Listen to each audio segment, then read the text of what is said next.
What's up, YouTube? Happy New Year. So my car decided it didn't want to work the other day.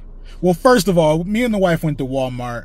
We took the kid with us and we were going to look for like shower curtain, and she wanted to get some hair and nail vitamins. But as I made a right into the first part of the parking lot, my wife's like, why is this lady got the dog? Look at her with the dog in the wheelchair, or the carriage. You know how people push their dogs around in carriages.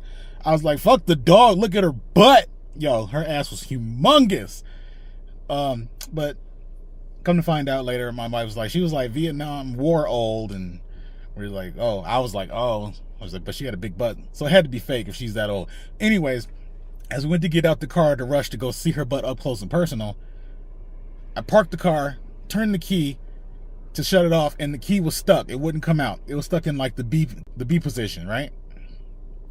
Horrible. So I'm like, whatever, just go in the store, get your things. I'm gonna sit here in the car. So I never got to see the butt up close and personal, blah, blah, blah. But eventually I got the key out, went to go get her. We looked around Walmart. We went home. I parked the car. It's stuck in park, right? How do I know? Because the key comes out with a little hesitation, but then I'm like, let me try this one more time and see what's up with it. See if it gets stuck.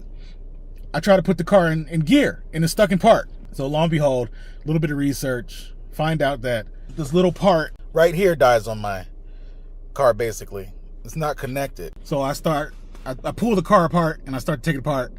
And I just left Chevy. I found the part online, so I had the number and the name of it. So I found the part. It was almost 40 bucks, but AutoZone didn't have it. They were like, you probably have to order it online. I was like, shit. Like right now I'm in my brother and sister-in-law's car, and they're coming back tonight from the airport. So my wife's got to pick them up, and they're going to want the car back, obviously, because that's how things go in life. But anyways, I found the part. I'm kind of excited, but now I'm going to take you guys home with me. Yeah. After I go pick up some electrical tape. And I'm going to show you the mess that it entails to get this little part out and whatever. So this is basically a how-to video. I can't show you how to get it out, but I sure can show you how to get it in.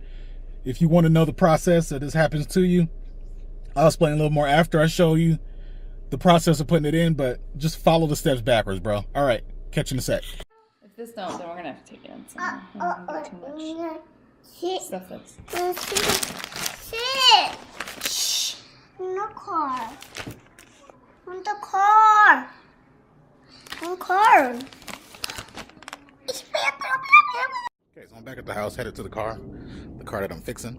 2008 Chevy Impala LTZ. I believe it's 3.6 liter. I'm not sure. I think my last car was 3.6 liter. But I'm gonna open the door and show you what the mess is. But let me tell you how I watched a YouTube video, and they were somewhat right. It appeared that whatever car they were working on was like backwards, their shifter. But for me, I had to take off. Hold on. Okay, so here's what we're looking at. Center counts is all up. This is all taken apart. Anyways, they said I would only need to take this part off right here. But in fact, to reach the part to release the lock and find this switch that I just bought, I need to get all the way down there. So I have to take this up. But it's sitting like this because I couldn't get this screw off to release that electrical outlet. If I could have got that off, I could have took this whole middle part off and just had a lot of exposure. So the main thing I had to do to start off the process is remove the battery, because I was getting a lot of shocks here and there. So I was like, fuck that. And this is before I even had to splice any wires. Right now I'm just unlocking the car because, like I said, the battery's not connected, and my key is still stuck in there. The car's actually in neutral right now because I was expecting to go ahead and take it into the shop, but do it myself. I'll tell you, for like 500 bucks. In my work area. So the area I'm really working in is down here. Here's the wires I spliced from the switch. Lift this up. It's gonna be hard because I didn't take all this off, but in there is the shifter.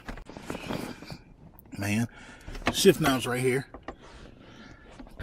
This button releases it. You could have pushed that right there, but because the switch and these wires weren't like connected all the way fully, either my key was stuck or the shifter was stuck.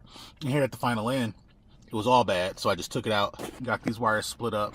That way I could just connect it, put the butts on it, and I'm good. So, to run this again, disconnect your battery. Okay? You're gonna pry up this part here with the flathead screwdriver. Be careful, it's on just by connectors, so you don't want to break those and have a loose thing.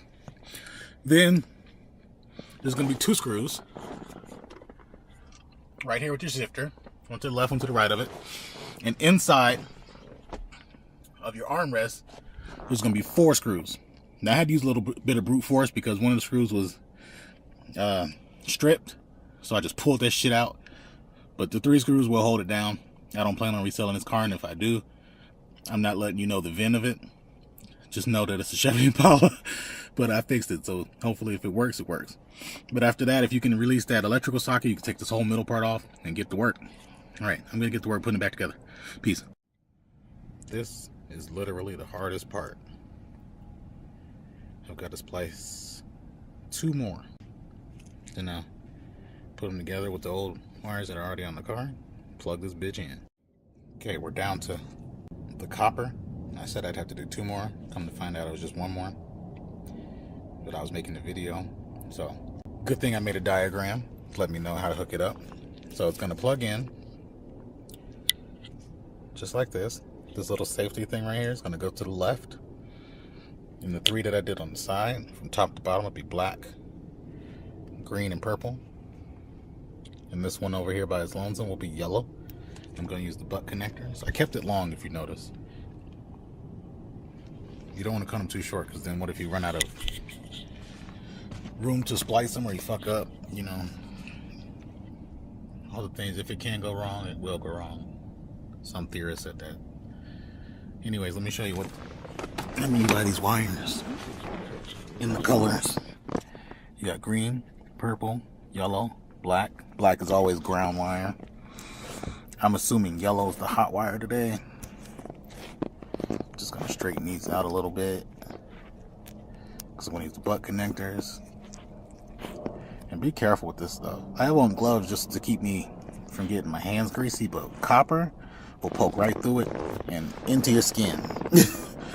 Okay, so I'm on the last wire. See, I started it. Just gotta connect this one and that one using this butt. And these wire cutters, I'm gonna crimp it with this spot right here. Make it nice and tight. The only thing I noticed so far is on this new R switch, I made a lot of them a little too long, so I shortened them. So I plugged it in. See my handy dandy electrical tape work. That green is just the 2 taped off ends that I'm not using. The yellow's covering all the other green. The harness is plugged in right there and there. I did get my key out, but let's triple check it.